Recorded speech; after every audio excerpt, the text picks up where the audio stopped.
to There is a Method to the Madness. My name is Rob Maxwell and I am an exercise physiologist.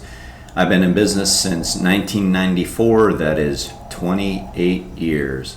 Today's topic is a question from a client stating, what do you tell clients or potential clients about not being afraid to talk to their trainer? So that's a good question. I think basically the question and statement that she made is all about communication, and I say we talk about that today for a bit. Before we do though, let me thank our sponsors, Jonathan and Lynn Gilden at the Gilden Group at Realty Pros. They currently have over 275 star reviews on Zillow and over 100 million sales between the two of them. Success begets success, meaning if you've sold that amount of properties, clearly you know what you're doing. They can be reached at 386-451-2412 or at thegildengroup.com. Okay, so for today's topic, communication. The example she stated when she elaborated was, she said, so for example, when I talked about my neck being a little bit irritated when we went heavier on the Smith machine, I know that you knew that it wasn't an injury, but I wanted to be able to eliminate the irritation so I could squat better or whatever. And she gave another example when her knee was bugging her a little bit. We were able to modify some things. So that's exactly right. Those are scenarios that we've talked about that we always want to talk about. So the answer is to the question essentially, how do you do it? You do it. So early on in our workouts, and I would say even before we take on a client, we try to establish a level of communication and trust. That's very, very, very important. Like, I hammer that home very early. As many know, we don't just take any clients, and we have currently been full for quite a while. We've had to put people on the waiting list and even really not been able to expedite that waiting list very well. So we've pretty much been not being able to take clients. We're busy, a good problem to have. I understand. But, even prior to that, I've been very selective for a lot of years. I've been busy for a lot of years.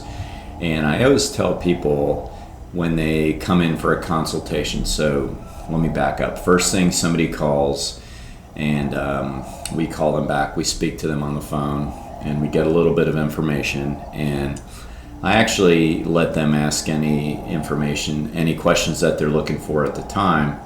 And as soon as they're done, I usually say, do you have any other questions for me?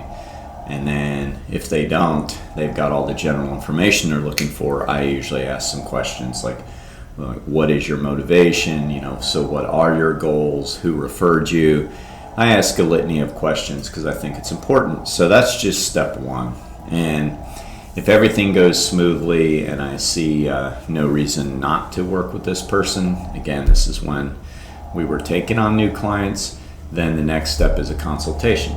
And the consultation is a, quote, free thing, but it's not really free because we're really paying ourselves forward and paying the client forward by doing that, because the last thing you want to do as a trainer is take on a client that's paid you for 10 sessions and then you realize after their first that it's not going to work out. So really it's worth it to do a little bit of the work in the beginning and use a quote free consultation. So we bring them in, and that consultation can last anywhere from 20 minutes, and I've had them last up to an hour when a person has a lot of questions, or I have a lot of questions, or they have a lot of information to go over. But again, it's worth it. So at that point, I really try to establish trust. I definitely establish communication. And I'm not by any means a pushover. I'm not anyway, but in the consultation, I pretty much let it be known early on that it's we're in charge. We know what we're doing. and you need to trust that. And if you're going to dictate what we're going to do, this relationship isn't going to work. I always explain the analogy of going for a car ride and they're in the passenger seat type of thing. That's very, very important. If you don't trust the person you're going to for whatever it is, whether it be personal training workouts, whether it be massage, whether it be psychotherapy, whether it be your physician, if you're constantly second guessing them, you're in the wrong place. And that's fine, and I'd rather get that out of the way early, but we let that be known. And I also explain how the feedback works, that we absolutely want it. So to answer Casey's question / statement is, the first step begins at the consultation in the early parts of the workout or the working out program. I tell Ellen a lot, and any other trainer that's ever worked for me or with me, I say to them something very often, and that is, do you want to pay for it on the front end or the back end? And as a trainer, I'd always prefer to pay for it on the front end. Like, get the uncomfortable stuff out of the way early. Like, for example, if you tell somebody a way to do something and they're constantly not doing it, like maybe it's a form thing, maybe it's a habit thing, like they're always late or whatever, and you're kind of letting it go, you're going to pay for it on the back end, because eventually it's going to become a problem and you're going to have to deal with it. So I always say, everything in life has a price. I mean, there's nothing free. You think there is, but there's really nothing free. So like, as a trainer, if you let some kind of overt level of communication slide by, meaning something that needs to be said but isn't said, you're going to pay for it anyway. So you really think this is just going to go away. So in their first 3 workouts, they were late. You just think all of a sudden they're going to not be late. And that's a problem in our industry. Well, I don't know about the industry. It's a problem at our gym because, as I said, we're very, very busy. Excuse me. And we're tight on our schedule, and we try to book it to where everybody's getting their session and nobody's interfering with the next person. So if you get somebody that's late, it really is a problem. When I say it's a problem, it's really not here. I mean, that is a problem, but it's not here because we nip it in the bud early. And number one, again, by the screening process and our policies we hand out. And number 2, we nip it in the bud early because it's like, look, this isn't going to cut it.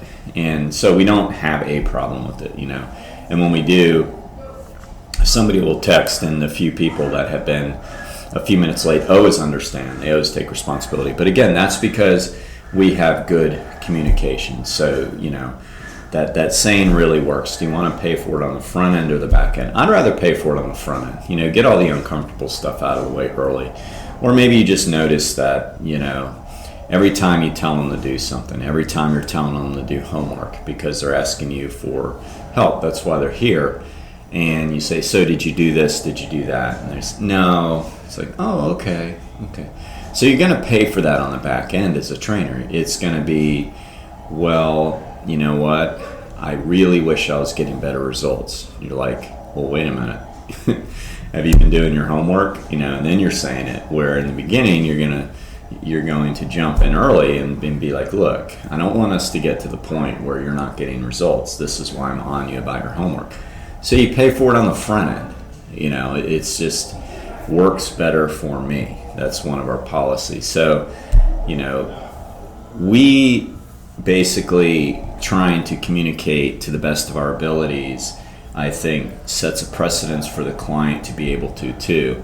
And to answer Casey's statement, the key is the client has to do it, and I believe we're receptive to it. So as trainers, and I've taught this for a long time, don't get defensive.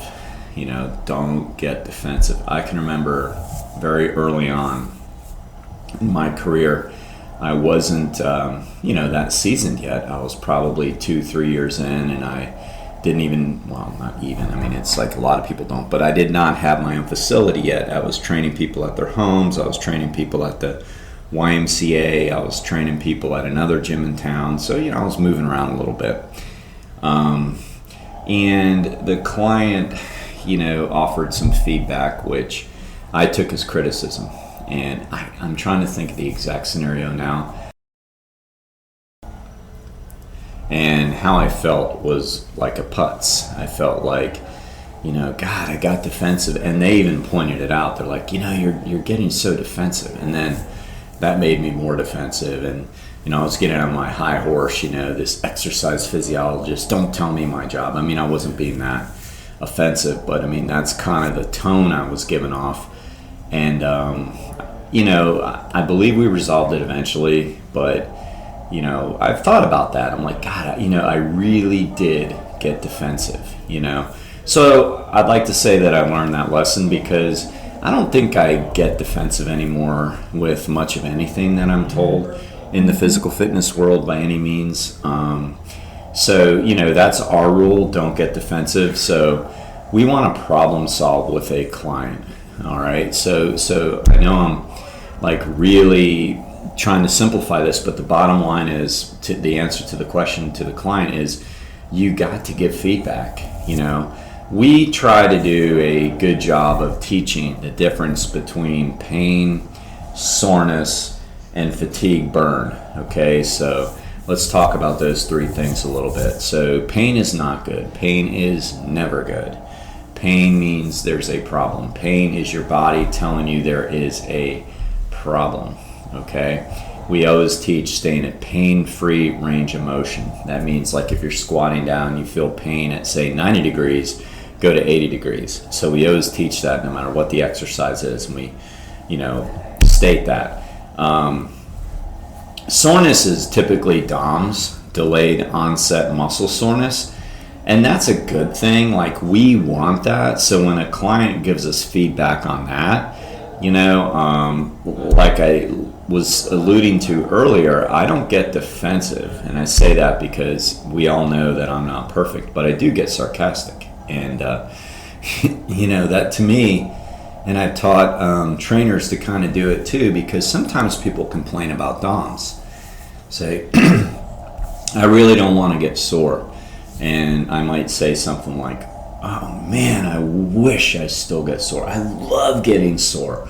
That means that I'm getting results. Man, that's awesome. Where were you sore? No, you don't understand. I want to be sore. I'm like, I know. And then I drop the sarcasm and explain how, that's really a good thing. I get it if you're always chronically sore and you haven't changed the workout. That might mean that there's some kind of endocrine problem of sorts, But if you're talking, you really don't want to be sore ever after a workout. And I'm not kidding when I do say I like it, because I do, because it does tell me that I did something, and I do rarely get sore.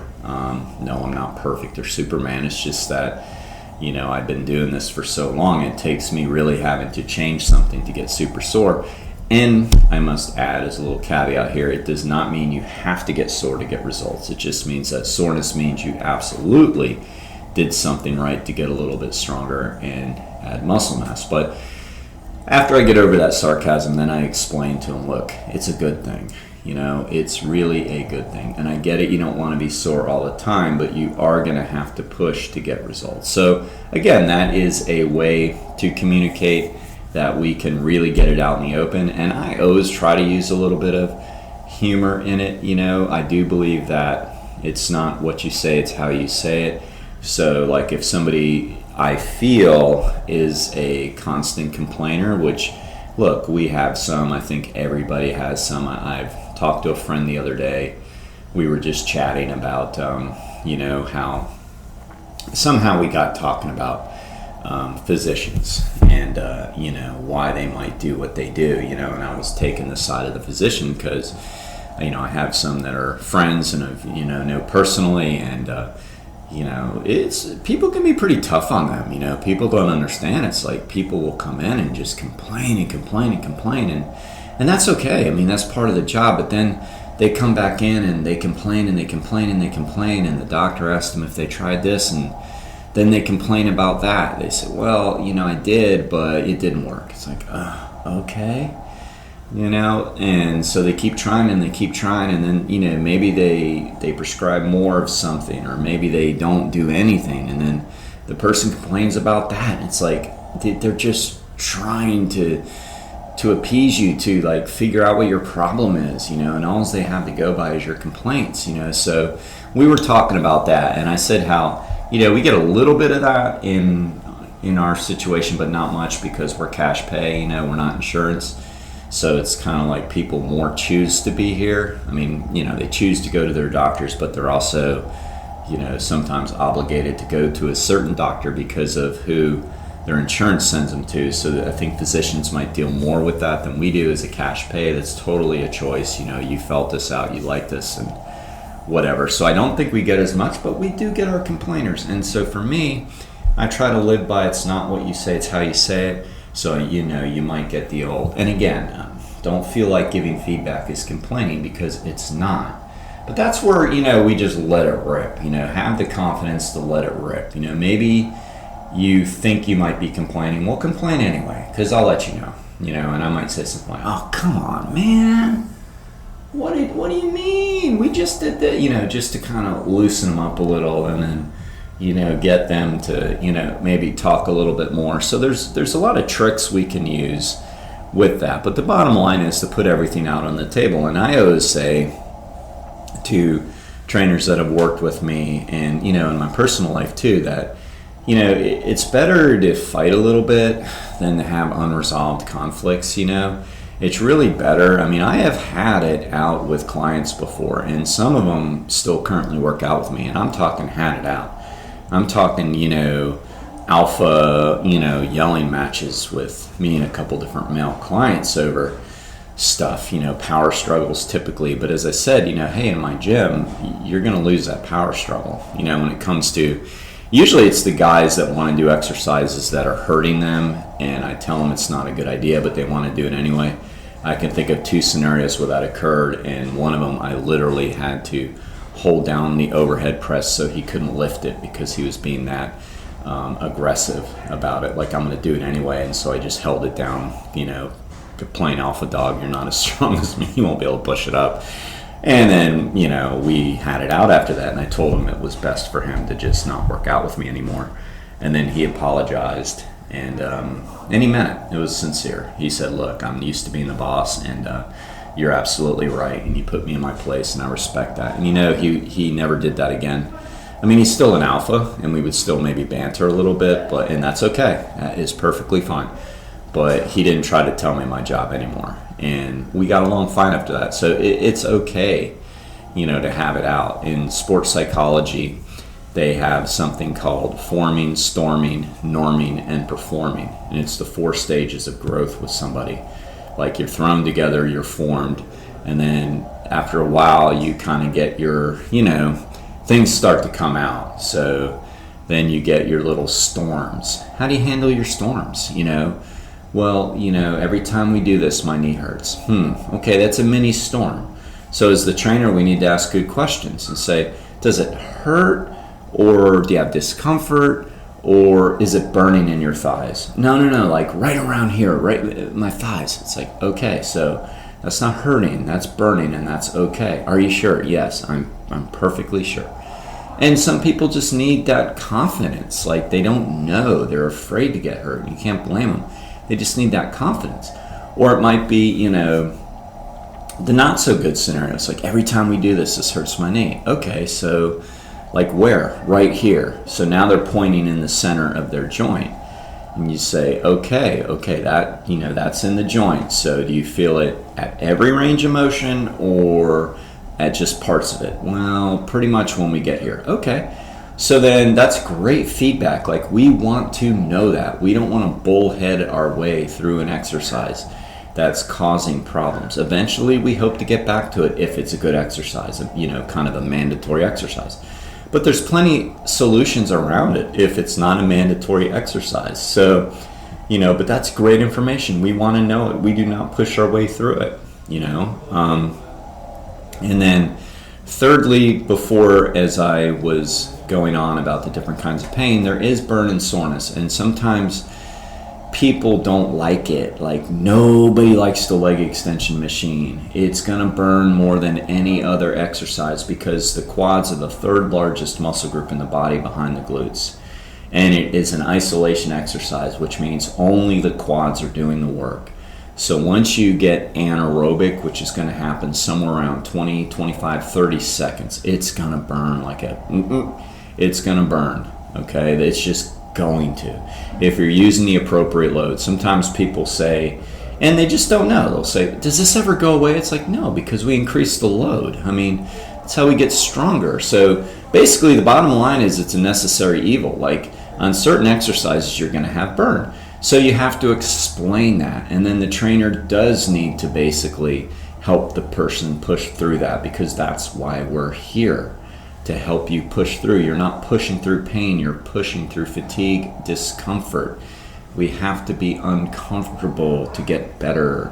And so then we have to use our tricks. So it could be as simple as, explaining to them why it's important to push through. It could be as simple as giving them a 3-second timeout, because then you're still in control and you're not allowing them to let their body win. Like, you want to teach them how to not let the body win. It's like, look, I'm not going to give in to this fatigue because it's not hurting me in the long run. It's helping me. So I'm going to push through this discomfort. So then there's that discomfort that we have to teach a client how to push through on there. So it comes down to them stating what's going on and then us responding appropriately. But it always comes down to communication. All right. So the last thing I'll leave you with for the feedback for a client, this is just one we kind of laugh at all the time. We ask pointed questions sometimes because it helps us make decisions. And one of the most common ones we ask all the time, especially when we don't know somebody yet, is it light, medium, or heavy? And you don't know how many times somebody says, it's okay. And we kind of snicker. Like, I'll snicker if I hear Alan ask somebody and they say it, or she'll look at me funny if I ask somebody and they'll say it. It's like, man, you would be eaten up by a judge and an attorney if you're on the witness stand right now. It's like, that word wasn't in there. It was light, medium, or heavy. I don't know where you heard okay. Like, what does that mean? Well, we know what it means. It means I want to stay in control. And if I say, okay, this weight isn't going to go anywhere, it's going to stay right here. Well, that's great, but you're paying us to get better. So if you say, well, to be honest with you, it's kind of light. And I had, clients, God, I think it was yesterday, they did that so well on the first set. They're like, God, this is kind of light. It's like, okay. We were able to adjust to the second set. So they learned, like, what is appropriate feedback. So we need, so on that end, we need appropriate feedback. If we ask you a question, answer the question with one of the choices given. Now, if we say, how does that feel? That's one thing, but we learn in our industry to never do that, because that is such a vague thing to ask. How does that feel? Good? Bad? We don't do that. Like, we try to keep it as objective as possible. And I get it that light, medium, and heavy isn't overly objective, because what's light for one person is heavy to another, but it does give us an idea where their mind is at on that. It helps us to kind of figure it out. And so just answer the questions. Just answer the questions. So that's a very good topic. I enjoyed it, and I hopefully rambled on enough to where I made some sense. And again, Casey, a couple other people asked me a ton of questions. Anybody out there is more than welcome to email me, message me, however you're listening to this. If you pick it up off the internet and you want to just leave a comment, ask me a question, I'm happy to answer them. Love answering questions. Please rate this podcast, whether you're listening to it on Apple iTunes or whatever that's called, Apple Podcasts, or Spotify tends to be our biggest one, so I thank Spotify. And then iHeartRadio tends to be third. Please rate us. Rate it, give it 5 stars, please. I'd really appreciate it. That's how we grow. And until next time, be Max Fit and be Max well. Be Max well. And thank you to the Gildan Group.